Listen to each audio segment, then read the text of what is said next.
Hello everyone. आज हम लोग डिस्कस करेंगे कुछ इंपॉर्टेंट टर्म्स में। आप स्क्रीन पे देख सकते हैं। इन्फ्लेशन हो गया फर्स्ट नंबर, दूसरे में स्टैगफ्लेशन हो गया, थर्ड में डिफ्लेशन और फोर्थ नंबर में reflation and the fifth one is recession. पांचों ही टर्म्स बहुत इंपॉर्टेंट है। वीडियो में बने रहेंगे, सिंपल में हम लोग समझेंगे कि इन्फ्लेशन क्या है, स्टैगफ्लेशन, ये सब कुछ। तो ठीक है, फर्स्ट में अगर हम बात करेंगे इन्फ्लेशन, इन्फ्लेशन में अगर हम हिंदी में बोलेंगे तो महंगाई है ना।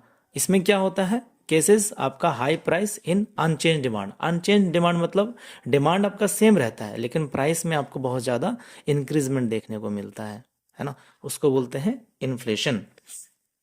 कारण होते हैं इन्फ्लेशन होने का कुछ इंपॉर्टेंट रीजन, जैसे कि वेजेस में इंक्रीजेज, है ना, increases in wages, high prices of raw material, raw material बहुत महंगा हो जाता है, टैक्सेस हाई कर देते हैं government, decline in productivity, productivity में आपको कमी देखने को मिलेगी, increases in money supply, money supply बहुत ज़्यादा बढ़ जाएगा, तो इस वजह से इन्फ्लेशन देखने को मिलता है ना।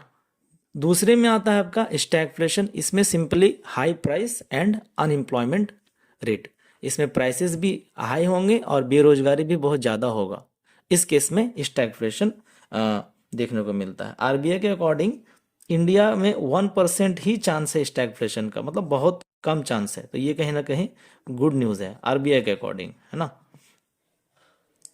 दूसरा है आपका क्या, थर्ड नंबर में आप देखेंगे, स्क्रीन पे देख पा रहे हैं, डिफ्लेशन। डिफ्लेशन क्या है, इसमें आपका इंक्रीज वैल्यू ऑफ करेंसी। जैसे कि इन्फ्लेशन में आपने देखा कि डिक्रीज हो गया, तो इसमें क्या होगा, करेंसी का जो वैल्यू है वो बढ़ जाएगा डिफ्लेशन में। Just kind of you can say opposite of inflation. Fourth number में है रिफ्लेशन। इसमें आपका एम्प्लॉयमेंट रेट और इकोनॉमिक ग्रोथ दोनों हाई होगा, full employment and economic growth. तो रिफ्लेशन बहुत सही चीज है इस हिसाब से देखेंगे तो। And the end last one is recession, decline in GDP. अगर मान के चलिए कि 2% जीडीपी में गिरावट देखने को मिला तो इससे हो जाएगा रिसेशन।